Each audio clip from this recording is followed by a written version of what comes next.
নমস্কার বন্ধুরা, বিন্দাস রান্নাঘরের চ্যানেলে আমি শম্পা, সবাইকে স্বাগত। আজকে আমি আপনাদের কাছে রূপচাঁদ মাছের রেসিপি শেয়ার করতে চলেছি।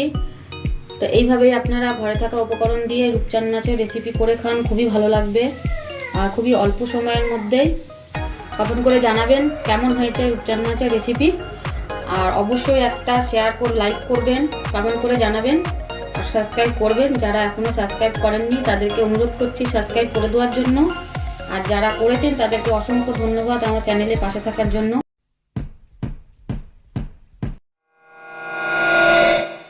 এখানে আমি 3 পিস রূপচাঁদ মাছ নিয়ে নিয়েছি।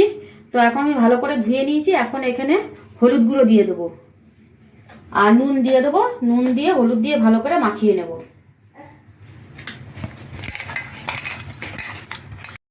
নুন হলুদ মাখানো হয়ে গেছে। এখন আমি কড়াইতেও তেল দিয়ে দিয়েছি। আমি কড়াইতে মাছগুলোকে দিয়ে দিচ্ছি।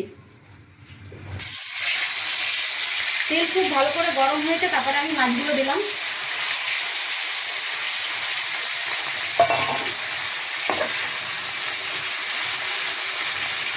আমি এক পিঠ উল্টে দিচ্ছি।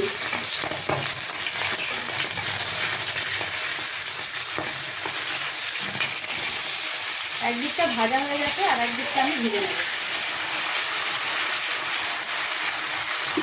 মাছ ভাজা হয়ে গেছে, এখন আমি মাছ তুলে নিচ্ছি।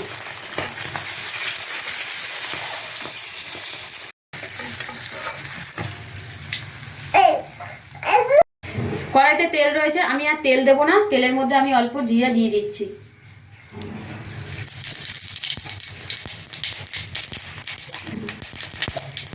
এখানে আমি মশলা নিয়ে নিয়েছি, লঙ্কা, পেঁয়াজ আর রসুন আমি পেস্ট করে নিয়েছি, দিয়ে দেবো।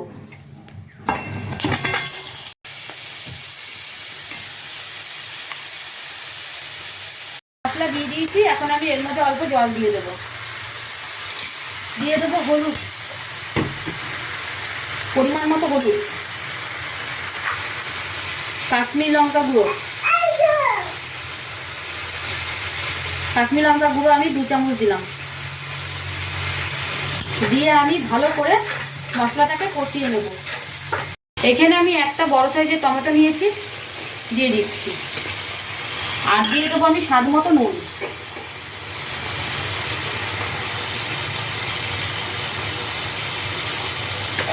দিয়ে একটু আমি ভালো করে আর একটু কষিয়ে নেব টমেটোটা দিয়ে। মশলাটা কষানো হয়ে গেছে, মশলা দিয়ে তেল ছেড়ে গেছে দেখুন খুব সুন্দরভাবে। এখন আমি জল দিয়ে দেব।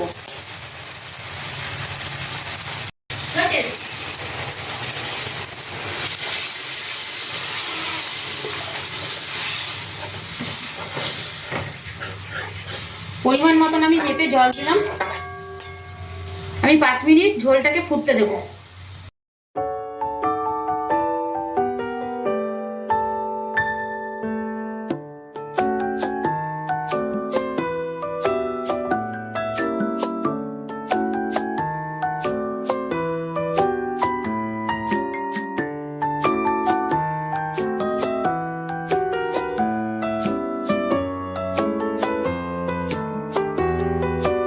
ঝোল ফুটে গেছে, এখন আমি ঝোলের মধ্যে মাছ দিয়ে দিচ্ছি। মাছ দিয়ে আমি আরো 2 মিনিট ফুটিয়ে নেব।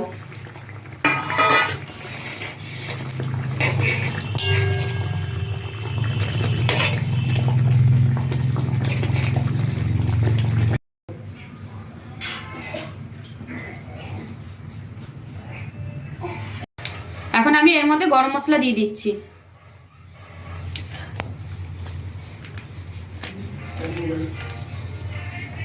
গরম মশলা দিয়ে হালকাভাবে নাড়িয়ে নেব। তো রূপচাঁদ মাছের রেসিপি কমপ্লিট। এখন আমি গ্যাস অফ করে দিয়েছি। আমি এখন গরম গরম সার্ভ করব।